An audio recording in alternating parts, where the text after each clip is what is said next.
So for the longest time, ESPN analysts and college football experts have been telling us that Alabama is going to be declining, that they're going to be no more in a few years, and that Saban's going to retire or his dynasty is over. And I hate to say it, and a part of me loves to say it, but that is not happening next year, and it will not happen anytime soon. It will be very quick and abrupt when he retires. I don't think it'll be a downswing. Welcome back, and this is my playoff, my top four, who I think will be in the Cotton Bowl and Orange Bowl semifinals, and my other teams that just missed. So this is my top 10, and my friend Connor and I are going to be sharing our thoughts on these teams, why they may make the playoffs, why not, are they locks, could they fall further, all these other discussions. But right off the bat, let's just get right to it. The Alabama Crimson Tide, in my opinion, they are locks to go 13-0. They have beaten Georgia every time since Saban's second year in, often in dominating fashion. And in all honesty, Saban has truly copied the 2019 LSU offense and taken it to new levels with less talent. It's exactly what he did last year. It's why Mac Jones had insane numbers. It's why their entire team just flowed perfectly together and didn't make some of the same mistakes that LSU made. It's why they had a better defense than LSU. Saban took what Steve Esminger and Ed Orgeron gave us in 19, and they have revamped it to a whole new level. That's my thoughts on Alabama. My thoughts on Alabama are they're far and away the best team. But the question is, will another team get lucky against them? I would say history says no, but there's always a chance that a team like Georgia or Texas A&M can upset them. I think Georgia is a really good team this year, and in my overall team rankings, I have them as the second best team in college football. So I think it comes down to, will Alabama beat Georgia? And I would say the answer for 90% of us would be yes. And Alabama has no reason for us to doubt them. They seem to be a really good team year in, year out, and I don't think that will change next year. Yeah, and that brings us to number 2, Oklahoma Sooners. Now, the question of being, will they go 13-0? I would say doubtful. They always have at least one regular season loss, and I think the last time they went undefeated in the regular season was the year that they lost to Kansas State in the championship game. So Oklahoma, it's very doubtful that they will end more than 12-1. I don't think I think 12-1, in fact, is most likely their ceiling for the regular season in the championship game. However, they return Spencer Rattler. They return a great deal of their offense and defense, specifically secondary linebackers. And they had a great run at the end. They were dominant. They probably could have beaten or competed at minimum with any team in the country at the end of last year. And I think that momentum carries through. I think they lose to Iowa State in the regular season, but I think they beat them in the championship game, and that solidifies them as the number 2 team in the playoff rankings, and that's why they're my number 2 in the preseason. I'm the opposite of Sam. I'm not very high on Oklahoma. Oklahoma seems to choke every year, and I honestly think Iowa State's a more talented team than Oklahoma this year. And I could see Iowa State beating Oklahoma twice this year. But then again, Oklahoma has been more consistently up near the top of the rankings than Iowa State has. So I would say it's not wrong to put Oklahoma under the college football playoff, but I think they'd lose just like any other year if they came into it. You're also forgetting that Iowa State lost to teams like Oklahoma State, among many other points that they just aren't. Again, this all boils down to opinion, but I think the Oklahoma's the clear favorite. Not to win, but to make the playoff. And that brings us to someone who it doesn't matter if how elite they are, they're going to make the playoff next year. Ohio State. But Ohio State is elite, right? Think again. Their quarterback, no matter who starts, has never thrown a collegiate pass ever. For the first time in I forget how long, Ohio State has questions at quarterback. And they're trying to do everything they can to get snaps. Brian Day is a competent coach, knows what he's doing from the offensive side.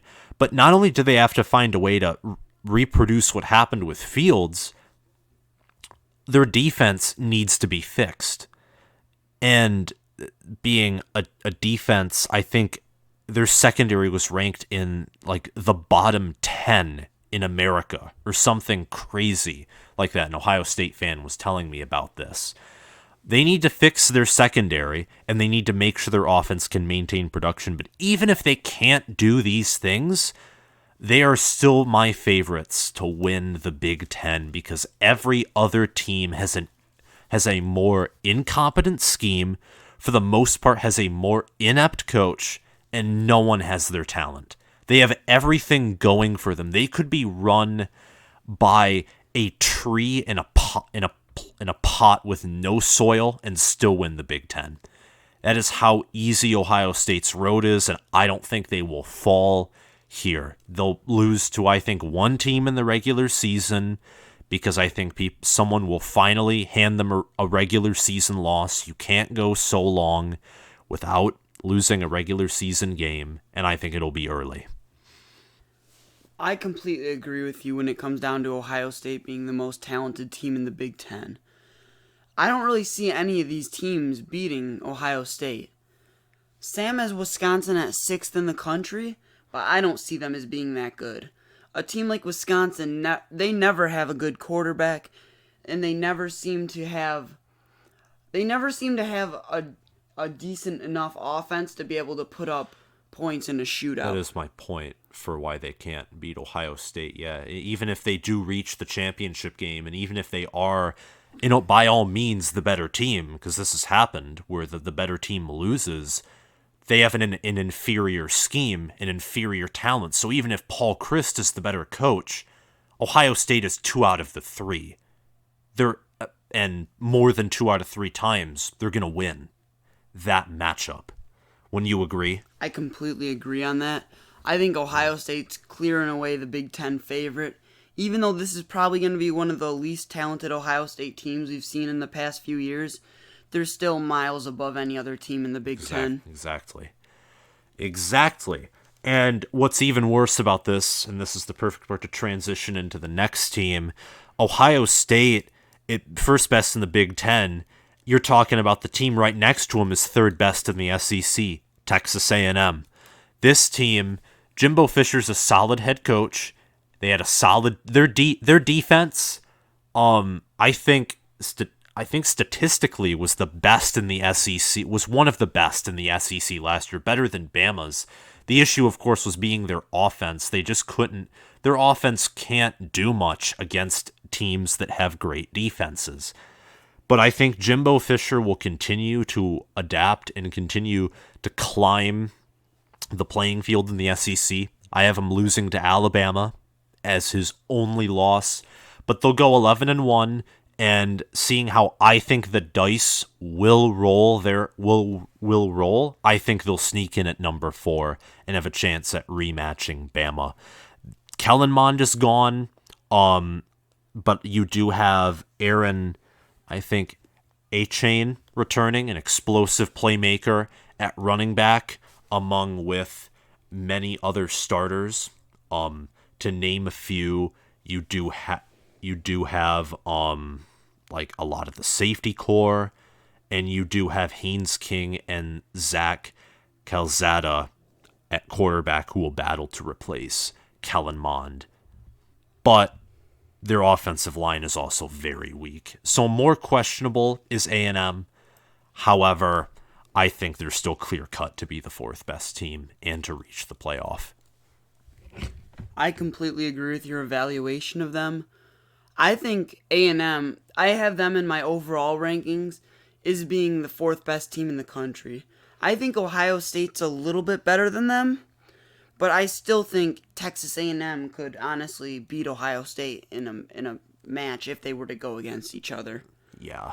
And I think it'll come down to a coin flip of whether A&M or Georgia gets in, but I see A&M getting in over Georgia because we have Georgia's loss being in the conference championship game and A&M losing early in the season to Alabama, which the committee seems to favor those teams that lose earlier in the season, and they have a little bit of recency bias, and they put those later losses in the season against teams more. Exactly. And that brings us right to Georgia. Georgia, who in all reality is probably the second best team, whether they get into the playoff or not, is going to have to face likely Alabama in the SEC championship. And knowing Kirby Smart's record against Nick Saban, knowing Georgia's record against Nick Saban, and knowing Nick Saban's record against assistants, we all know they'll likely have that one loss in the championship game. I don't think Kirby Smart will be able to get over that hump this year or any year until he proves me and my predictions wrong. Georgia does travel to a neutral site to play Clemson, a game in which I think they will win, likely dominantly or dominate at some point. This will drastically affect how the ACC and the SEC are viewed by everyone, and it will affect how the ACC in particular is viewed by the playoff committee. But I think Georgia, how bad they could lose 63-0 in that championship game, and they'd probably deserve the number 5 spot in the final college football playoff rankings just for how good of a team they are and how likely they'll dominate in the regular season. I totally agree. Georgia, I have them as being the second best team in the country. They're a really solid team, but they can never seem to get over the hump that is Alabama. Yeah. And speaking of another team that can never get over the hump, by the way, comment down below in the video your thoughts so far on these playoff teams. And if you haven't already, like and subscribe and share this video. Comment below if you agree with these playoff matchups, or if you don't, who you think will be in instead of one of these teams. Pick which team would be out, tell me which team you think would be in, and I promise to reply. And speaking of teams that can't get over to the hump, we have Wisconsin at number 6. Now, I think they're a great team, and Connor and others absolutely despise me putting them at 12-0 before reaching the championship game. But here is why. Graham Mertz shows signs of promise. Their running backs are always amazing. Their defense is always amazing. They're just everything about them, no matter who's their coach, is just awe-inspiring. They will go 12-0 like they did in 17, lose to Ohio State. They'll probably have a 13-1 repeat of 2017. Now, I will give them, they probably have a better chance now more than ever at beating Ohio State. But I just can't see it happening until they do it. That's true. I have Wisconsin, like I said earlier, as being an 8-4-ish type team. They've been mediocre the past few years, and I don't know if they've shown me enough to show that they'll change that this year. I disagree. But if this year, if they don't have 11 wins this year, I will begin to doubt how good of a team they are. A team on the uprise, though, who's only improved in the past few years, North Carolina, my 2021 ACC champions. The time is right. It would be Mac Brown's first championship at North Carolina. meaning he won 2 conferences. It would be quite an impressive feat. They returned Sam Howell, and in all honesty, their schedule is not that hard at all. Now, I do have them losing a game or two. I know that Virginia Tech could be a tough one. Miami could be a tough one. Notre Dame could be, and I do have them losing 2 games, but their schedule isn't that hard. I think they're losing 2 games because, like last year, they'll slip up and have some moments where they're slow, like last year, and where teams shut them down. But in the end of the year, like last year, they'll come back, they'll crawl back, and they'll beat whoever they need to beat to prove themselves to at least reach a new level. Probably will fall in the postseason and probably lose their bowl game, but they're a solid team, and I think they have the capability to beat Clemson, and that is my bold prediction for this year, that someone else besides Clemson takes the reins, and it's North Carolina and Sam Howell. Sam Howell's an elite player, and I think that he can propel this North Carolina team over the hump that they've been stuck on. And it wouldn't surprise me if that team only had 1 loss throughout the season. They could pull an upset on Clemson, and it would not surprise me. But they could also lose by 30 points to Clemson, and it also wouldn't surprise me either.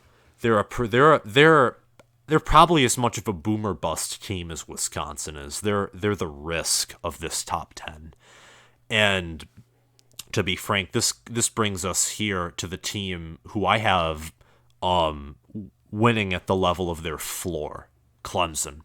Clemson's floor is this. Their floor, with how easy of a schedule they have, is losing to Georgia and losing in the championship game. And reasons why I believe this, many things factor in. They lose a lot of players. You lose a generational talent in Trevor Lawrence. And, I mean, teams have done it, but, like, it's very hard to have someone like Deshaun Watson and Trevor Lawrence succeed each other immediately. And DJ is a very good quarterback. But the question lies not at some point, Clemson has to miss the playoffs. They have to mess up. And either due to injuries or due to ineptity on the staff or something. And I think it's this year. And I think that this year, or a few years to follow, Dabo Swinney becomes what Bobby Bowden was at the end, and the decline at some point begins. It happened with Bowden. It happened with other coaches who led conferences that were equivalent to the Little Sisters of the poor.